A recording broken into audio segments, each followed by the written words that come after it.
Now, really what prompted me and Lucy to write up this report over the summer is that we just felt China seems to be at the center of all sort of global politics debate, including ranging from climate change to border dispute and also for international financial governance. It seems to be that there's so much mystery shrouded around this idea that who dictates the Chinese foreign policy, and the obvious answer is President Xi Jinping, and that's it, as well as the party. So as a result, with the common perception that China has been treated as a single unified actor on international stage. So irrespective of what we're referring to China in here today, and most likely we're referring to what Beijing chooses and what Beijing chooses to do.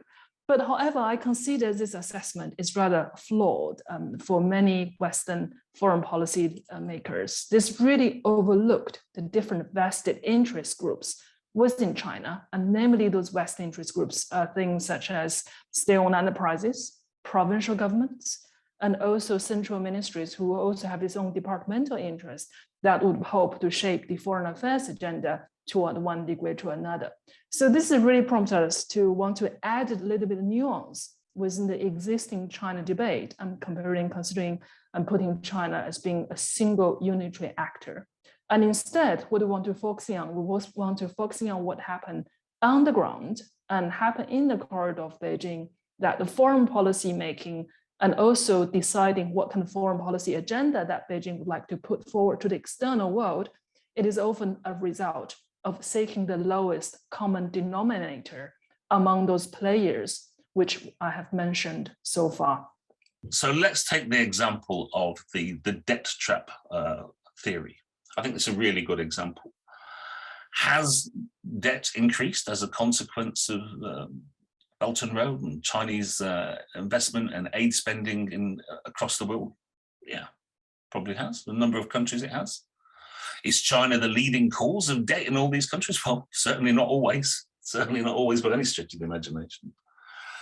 But there's a big difference between trying to respond to something that you think is a result of a deliberate and skillful policy and decision-making on the one hand, which has to be the argument at the heart of the debt trap theory, and responding to what might be the dysfunctional and even unwanted consequences of bad decision-making by fragmented sets of economic actors on the other hand. So I think unless we try and take the sort of things that you're just talking about in this report very seriously, I think we can end up finding the evidence that we want to find, when in fact that might be evidence of something else entirely.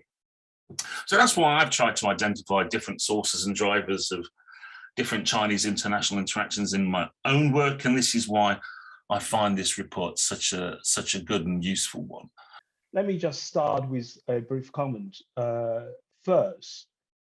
That China's foreign policy making is a subject of perpetual puzzle or perpetual attraction, if you like.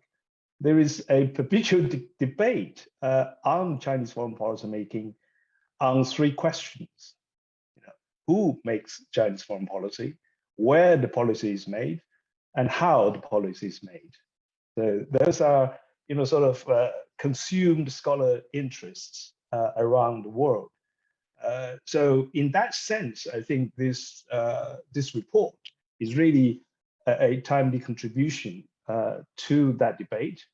It has done a very good job to demystify this kind of almost unwanted assumption that China, authoritarian China in particular today, functions as a unitary actor in international affairs. I want to just sort of tease out probably three kind of points just to provoke a little bit more discussion and questions. The first one is really look at the policymaking process described in this report is still captured well by the so-called fragmented authoritarianism as an analytical framework. Now, this analytic framework, fragmented authoritarianism, was first proposed by some American scholars in the 1980s in analyzing and understanding Chinese policymaking process at the time. Now, its basic argument or assumption is that policy made in Beijing at the center is very malleable through bureaucratic bargaining at different levels of the Chinese government, leading eventually to incremental change in the policy outcomes. So the policymaking and outcome tend to be quite different. Now, of course, at the time in the 1980s and even in the 1990s, this analytic framework was used mostly to look at domestic policymaking in China. Now, if you look at this kind of analytical framework, it's increasingly applicable to both domestic and international and foreign policy analysis in China.